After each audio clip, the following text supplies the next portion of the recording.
The river is calm. Too calm. A mirror of silver stretching endlessly toward the horizon, so still you could hear the sound of your own heartbeat echo against the sky. But beneath that calm, death waits. Hundreds of wooden stakes sharpened to killing points sleep in the mud below like the teeth of some ancient beast. They wait for the tide to fall. They wait for blood. A lone bird cuts through the mist, its cry sharp and haunting. Then silence again until the wind shifts. From the east, a low rumble swells. Awes. Drums. Thunder over the sea. The Mongols have come. They do not sail like men.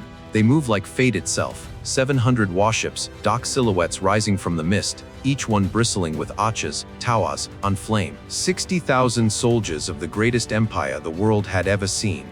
The same force that burned Baghdad to ash, that crushed Korea, Persia, and China under its hooves, now surging toward a small tropical kingdom called D-1EA1, IV, 1EC7T.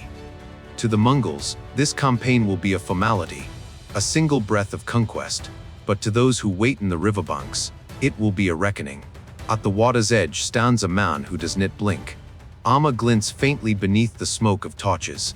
His hands rest lightly in the hilt of his sword, as if he's listening, not to the enemy, but to the river itself. His name is T-1E7N Hung D-1NE-A10. To his soldiers, he is more than a general. He is the soul of their defiance, the unbroken will of a nation that refuses to kneel. To his enemies, he is a phantom of terror, a commander who turns patience into a weapon and silence into a trap. The wind rises. The tide shifts. Every man in the Shah feels it in his chest, the moment when the sea exhales before the storm. No one speaks. Even the drums fall quiet. The water begins to recede, slow and deliberate, as if the earth itself has chosen a side. And beneath that fading tide, the sharpened stakes awaken. In the next few hours, history will tilt. Empires will drown. Legends will be born. Because what happens here will not be remembered as a miracle. It will be remembered as proof that courage, when bound by purpose, can bend even the fate of the world. This is not myth. This is truth. The year is 1288. And in this quiet river, the greatest naval trap of the medieval age is about to close. Before the smoke and thunder of 1288, there was silence. For half a century, the Mongol Empire had swallowed the world. From the frozen plains of Russia to the deserts of Persia, from Korea to Baghdad, city after city fell to their riders. They were the storm that never stopped moving. When their horses drank from the rivers of Europe, kings trembled. When their sails cut across the Pacific, kingdoms vanished. No army, no wall, no prayer had ever stopped them, until they met a land they could not understand. A land of rivers and ghosts. A kingdom born from water, where mountains fall into the sea, and every child grows up learning to read the tide. The Mongols called it D-1EA1IV-1EC7T. To the west, it might have looked like a small dot in the map, barely larger than a Roman province. But to its people, it was the center of the world. The first clash came in 1258. The Mongols marched in like gids, expecting the same surrender they had seen from countless nations. But the city of Thonglun, today's Hanoi, was empty. Its streets were silent, its granaries burned. Not a single grain of rice remained. The Mongols had conquered cities with 1 million people. But here, they found nothing but wind. It was their first taste of a weapon they did not understand: strategy. The young king T-1E7N Taiting led his people into the forests on mountains, fighting not for glory but for survival. Behind him was a general still unknown to history, T-1E7N Hung D-1NE-A10. He watched, he learned. Every retreat, every ambush, every burning village became a lesson written in blood. By the time the Mongols withdrew, half their army had perished, starved, cut off, or swallowed by the jungles they thought they could master. D-1NE-A1IV-1EC7T survived, scarred, but alive. For the next 30 years, they rebuilt. Temples rose from ashes. Rice fields turned green again. Children who had once fled from fire grew into warriors. And in the royal capital, a new kind of strength was born, not of numbers, but of unity. When the Mongols returned in 1285, stronger than ever, D-1E-A1, IV-1EC7T answered, knit with fear, but with a single voice. In the Grand Assembly of Dian H. Leta Wanid 3NG, elders from every village gathered before the throne. The king asked, should we surrender or fight? On the old men shouted Bach, fight. It was their Lexington moment, the call that turned civilians into soldiers, farmers into heroes. The war that followed was savage beyond measure, villages erased, families divided. But D-stroke Leta 1 EA1 IVI Leta 1 EC 7T endured. Each time the Mongols thought victory was near, they found themselves trapped in a maze of rivers, swamps, and hidden blades. They chased 2 Vietnamese kings across land and sea, only to see them vanish like mist. By the time the Mongols retreated again, their legend of invincibility was broken. For the first time in history, the empire of the horse had been stopped by a nation of fishermen. But pride is a dangerous thing, and humiliation cuts deeper than any sword. In the halls of Dadu, the Mongol capital, a vow was made. They would return one final time, not just to kink a D-stroke Leta 1 EA1, IVI Leta 1 EC7T, but to erase it from the earth. The storm was coming again. On this time, the tide itself would be the battlefield. Winter, 1287. The sky above the Gulf of Tonkin turns gray, heavy with the promise of war. From the frozen plains of the north, the Mongol war drums beat once more. 30 years had passed since their first invasion. This time, there would be no hesitation, no mercy. The Yuan dynasty had learned. Their generals studied old failures as carefully as priests study scripture. They gathered spies, maps, on ships from every corner of Asia. In the great capital of Dadu, Prince Tigan spread the map of D-stroke Leta 1 EA1 IVI Leta Nisi 7T across a marble table. Beside him stood Admiral Omar, the man who once ruled the seas of Asia. Tegan's voice was cold. This time, we move by sea. Every grain, every arrow, every horse, all by ship. The Vietnamese can't burn the ocean. Oma knitted, and I will guard the convoys. They can't defeat us in water. Outside snow fell. Inside, vengeance burned. To the Mongols, this was more than strategy. It was redemption. They had crushed Persia, China, and Korea. Only D-stroke Leta 1 EA, 1 IVI Leta 1 EC7T had escaped. Now they would erase that shame in blood. But far to the south, in the capital of Thang Lung, another council was gathering. General Leta 1 EA Hung, D-stroke Leta 1 EA10 stood before his king, Tran Han Ting, calm, unreadable, his eyes like steel. The storm is coming, the king said. What do you think of the coming war? This time, Leta 7 Hung D-stroke Leta 1 EA10 answered. The war will be fought with ease, a bold statement. But behind it lay 3 decades of preparation. For 30 years, D-stroke Leta 1 EA1 I Leta 1 EC7T had lived with the shadow of the horsemen. Every village trained its sons not just to farm but to fight. Every boy learned to swim before he could walk. Every river bend was mapped, every tide studied. While the Mongols kinked half the world, D-stroke Leta 1 EA1 IVI Leta 1 EC7T forged something the world had forgotten: discipline. It was not an army of numbers, but of will. Like Sparta before Thermopylae, they trained not to live, but to be ready to die well. 217 Hung D-stroke Leta 1 EA1 had built his own military academy, Zhangvo, where the sons of nobles and peasants trained side by side. There, they learned the art of deception, ambush, and patience. He told them, a wise fighter does not seek glory. He survives long enough to win. One of his students, General Trần Hưng Đạo, embodied that paradox. A man of brilliance and arrogance, both hero and rogue. He could turn defeat into victory, case into opportunity, like Alexander at Gaugamela, like Washington at Trenton. Even his enemies feared his audacity. Now, fate would test them all. At the dawn of 1288, the Mongol fleet darkened the sea, 700 warships carrying the combined might of Asia. They came not only with Mongol cavalry, but with Korean sailors, Chinese veterans, Tongut riders, and Yunnan infantry. It was an army of empires. Teo Leta 1 EA7 Hung D-stroke Leta 1 EA1 watched from the coast and whispered. They have gathered the finest warriors of the age, but each army has a weakness it does not know.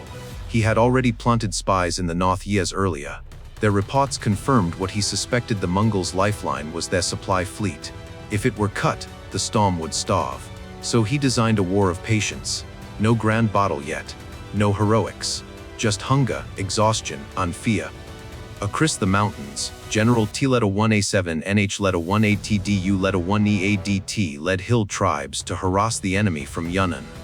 In the jungles, ambushes bloomed like traps laid by the earth itself. Every road, every stream became a snare. When the Mongols reached Thanglung, the city was empty again. Its granaries burned, its gates open. They entered a ghost capital. But this time, it was only the beginning.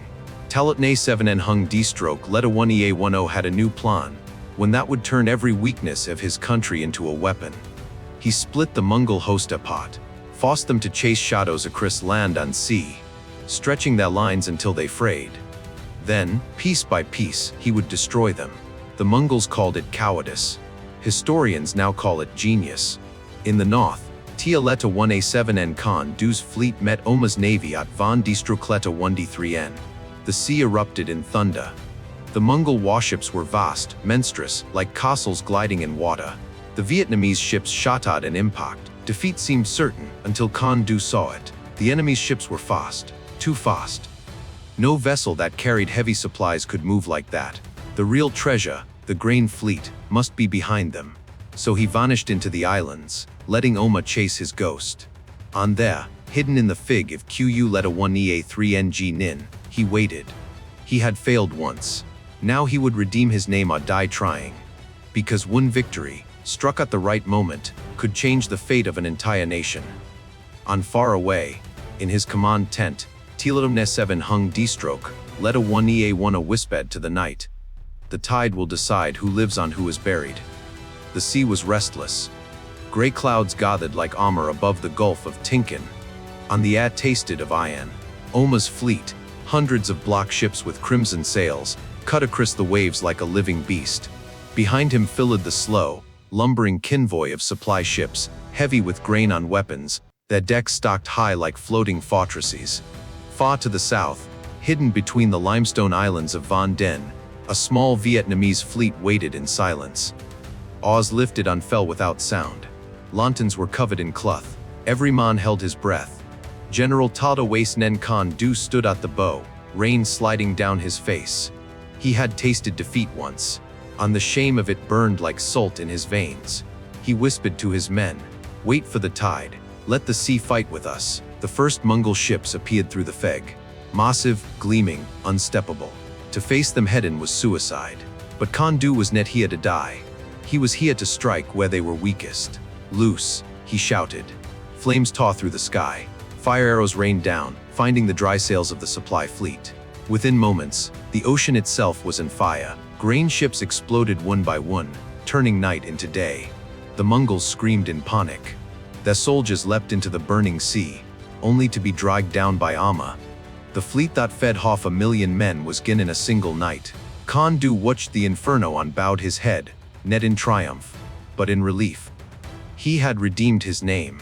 The tide, once again, was turning. In the north, Arug's army from Yunnan stumbled through the mountains, starved and hunted. Every valley they entered became a trap. Tio leta 1A7N NH leta Wade DU leta 1EADT's hill warriors moved like shadows, striking and vanishing. At night, the Mongols could hear bamboo flutes echoing through the fig, music played by enemies they could never see. Some said the forest itself had risen against them. By the time Arug broke through toward Thanglung, his army was bleeding and broken. 18 battles, 3 months of relentless ambushes. He arrived too late to join Oma. The Grand Mongol plan, to merge the 3 armies into one unstoppable force, had failed. But the cost was immense. D-Stroke Leta 1EA1, IVI Leta 1EC7T lay in ruins once more. Fields burned, towns emptied, families scattered. War was no longer a story. It was a wound that breathed. Tia Leta 1A7N Hung D-Stroke Leta 1EA10 gathered his generals in a candlelit tent. Rain beat against the canvas. The faces around him were drawn, exhausted, but unbroken. He unrolled a map of the rivers. "The Mongols have lost their supplies," he said quietly. "Now they will hunt for food. Hunger makes men desperate. Desperation blinds them." One of his captains asked, "Where shall we strike?" Talav Fabin Hung D-Stroke. Leta 1 Ni A1 looked up. His voice was steady. At the river. Always at the river. The sea has never failed us. He pointed to a narrow story west of Van die Stracletta Win 3N. The tides there rise and fall like breathing. We will fill it with sharpened stakes. The water will hide them. The tide will reveal them. When they pursue us, they will be sailing to their graves. Silence filled the tent. It was the kind of plan that boded in madness. But this was not an ordinary war. It was a duel between patience and pride. Outside, the soldiers worked through the night, cutting, coving, hammering wooden spikes into the riverbed. They sang as they labored, their voices mingling with the rhythm of the tide. Men who had lost everything still found strength in the promise that their children might live free. Meanwhile, the Mongols realized too late what they had lost. Their grain was gone. Their horses were starving. The once mighty army that had crushed the world was now living off the land, eating whatever they could steal. Oma burned with rage. He had been promised victory, yet found only fire and emptiness. He marched past the royal tombs of the Talata 17N kings, desecrating them in fury. His men whispered that curses followed them. At every bend in the river, bushes struck, arrows from the trees, traps in the shallows, fires in the night. Still, Oma pushed forward, refusing to retreat. Tieta 1s in en hung distroke Leta 1 Ea 1 watched from the shadows. He had seen this before. The same arrogance, the same blindness, the same pattern that had doomed empires since the days of Rome. He told his men, "We are few, but we are the river. And the river is patient. For every ship the Mongols lust, the tide swallowed another. Their once perfect formation now drifted apart like broken teeth. Hunger became madness. Men fought over scraps of rice. Disease spread. Morale cracked. And then came word from the north, Talatone 7 and Khan Du had destroyed the supply fleet. The Mongol army was trapped in a land that offered them no mercy. When that message reached Talatone 7 and Hung D-stroke Leta 1 A1, he said only, "Forwards, the time has come." In the final days before the great battle, a strange quiet settled over D-stroke Leta 1 Ea1 IV, I Leta 1 EC7 T. Fishermen mended their nets. Monks chanted by the river. Soldiers prayed to ancestors they had never met. Tia Leta 1 E7N Hung D-stroke Leta 1 Ea1 walked alone at dawn, his armor hidden beneath a simple cloak. He stopped by the water and spoke softly, as if to the sea itself. "Father," he whispered, "you once told me to take the throne. I did not. I chose to defend it instead. If I fall, let this river remember my name." Behind him, the rising sun bled red across the sky, painting the water in the color of destiny. The stakes were ready. The fleets were waiting. The tide would soon turn. And somewhere beyond the mist, the drums of the Mongols began to beat again. The greatest naval trap in Asian history was about to close. The night before the storm, D-stroke Leta 1 Ea1 IVI Leta 1 EC7T slept under the sound of the tide. The air was heavy with rain and memory. Every man who took up arms that night knew he might not see another dawn. And yet, not one deserted. Some wrote their names in slips of bamboo and buried them under stones. Some tied charms around their wrists, whispering prayers for their mothers. Others simply sharpened their blades in silence. Across the dark water, the Mongol fleet loomed, a horizon of black sails blotting out the stars. For them, this was another campaign, another conquest. For the men of D-stroke Leta 1 Ea1 IVI Leta 1 EC7T, it was everything. Tia Leta 1 7N Hung D-stroke Leta 1 Ea1 stood by the riverbank, his generals behind him, the torches flickering against the wet wind.